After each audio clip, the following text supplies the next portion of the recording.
Hi friends, welcome to Bharat Wala cooking. ఇవాళ మన recipe వచ్చేసి అందరూ ఎంతగానో ఇష్టపడే గులాబ్ జామ్. ఈ గులాబ్ జామ్ ఇంట్లో ఏదైనా స్పెషల్ ఒకేషన్స్ ఉన్నప్పుడు ఈజీగా చేయగలిగే రెసిపీ.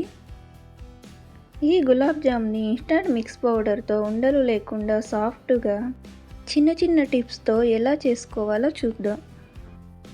ఈ రెసిపీని చూడబోయే ముందు please subscribe to my channel. ముందుగా కావాల్సిన ingredients: gulab jamun mix powder, పాలు, పంచదార, ఇలాచి, నూనె.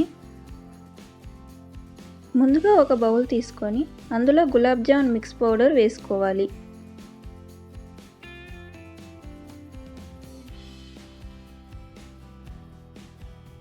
ఇప్పుడు ఈ పిండిలో పాలని కొద్ది కొద్దిగా యాడ్ చేసుకుంటూ కలుపుకోవాలి. నేను ఈ పిండిలో ఓన్లీ పాలు మాత్రమే తీసుకొని కలుపుతున్నాను. అప్పుడు గులాబ్ జామ్ టేస్ట్ అనేది చాలా బాగుంటుంది.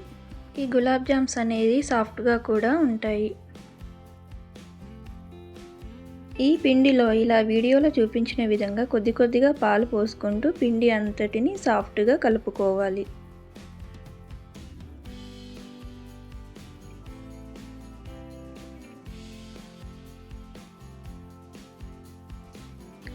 ఇలా కలిపి ఉంచుకున్న పిండిని మూత పెట్టుకొని కాసేపు పక్కన పెట్టుకోవాలి. ఇప్పుడు ఇంకో బౌల్ తీసుకొని అందులో 2 కప్పుల షుగర్ వేసుకొని 2 ఇలాచీలు వేసుకోవాలి. ఎన్ని కప్పుల షుగర్ అయితే వేసుకుంటామో అంతే వాటర్ని వేసుకోవాలి.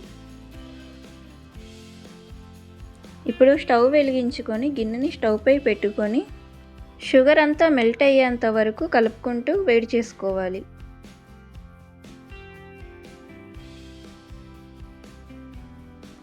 ఇలా ఒక 10 నిమిషాల పాటు స్టవ్ పై వేడి చేస్తూ ఉండాలి. ఇలా షుగర్ అంతా మెల్ట్ అయిపోయి కొంచెం మీడియం పాకం వచ్చేస్తుంది. ఈ సిరప్ని కొద్దిసేపు పక్కన పెట్టుకోవాలి. ఇప్పుడు కలిపి పెట్టుకున్న గులాబ్ జామ్ మిక్స్ పౌడర్ పిండిని మరొకసారి కలుపుకోవాలి.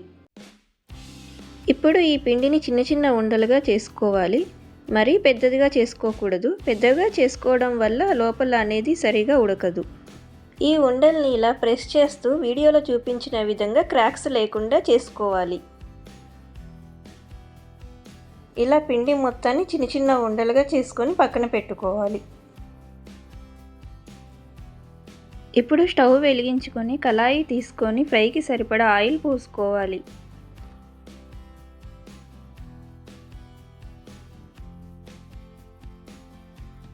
ఆయిల్ బాగా వేడెక్కాక స్టవ్ మీడియం ఫ్లేమ్లో పెట్టుకొని ఇప్పుడు ఒక్కొక్క ఉండ వేసుకొని వేయించుకోవాలి. ఉండలన్నీ వేయగానే కలుపుకోకూడదు, కొద్దిసేపు అలాగే ఉంచుకోవాలి.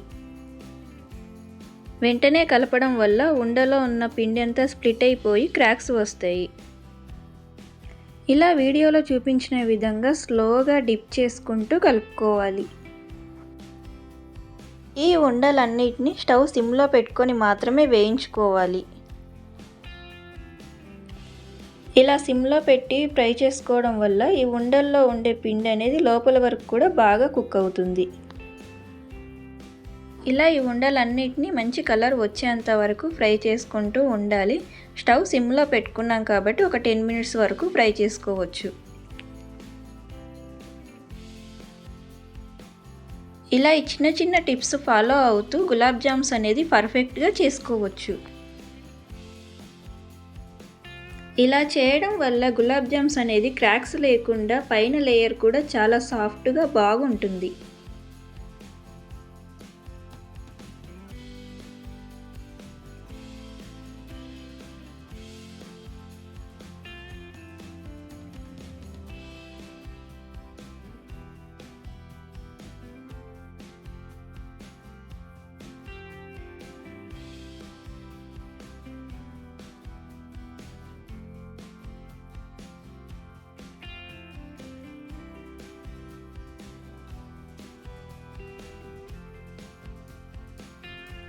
ఇప్పుడు గులాబ్ జామ్స్ అన్నీ బాగా ఫ్రై అయిపోయినాయి. ఈ ఫ్రై చేసుకున్న గులాబ్ జామ్స్ అన్నిటిని ఒక బౌల్లోకి తీసుకోవాలి.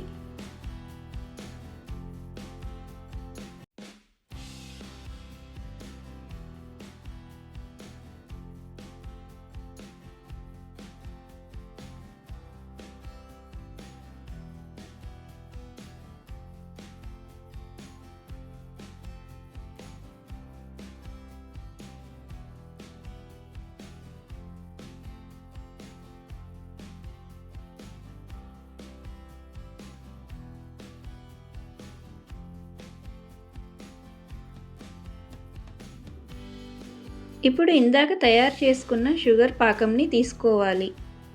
ఇప్పుడు ఈ పాకంలో ఫ్రై చేసి పెట్టుకున్న గులాబ్ జామ్స్ అన్నిటిని వేసుకోవాలి. ఈ గులాబ్ జామ్స్ అన్నిటిని ఒకసారి మంచిగా డిప్ చేసుకుంటూ కలుపుకోవాలి. ఈ గులాబ్ జామ్లని ఒక 2 అవర్స్ వరకు అలాగే పక్కన పెట్టుకోవాలి. ఇప్పుడు ఈ రెసిపీ అనేది ఇంకా కంప్లీట్ అయిపోయింది. ఈ గులాబ్ జామ్స్ని సర్వింగ్ బౌల్లోకి తీసుకొని సర్వ్ చేసుకోవడమే. ఈ గులాబ్ జామ్ని ఇలా చిన్న చిన్న టిప్స్ ఫాలో అవుతా చేస్తే ఇలా సాఫ్ట్గా స్పాంజీ లాగా మంచి టేస్టీగా ఉంటుంది.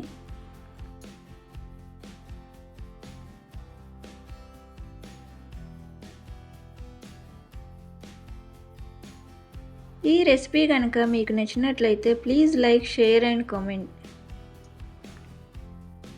మరిన్ని మంచి మంచి రెసిపీస్ కోసం ఈ ఛానల్ని ఇప్పుడే సబ్స్క్రైబ్ చేసుకోండి.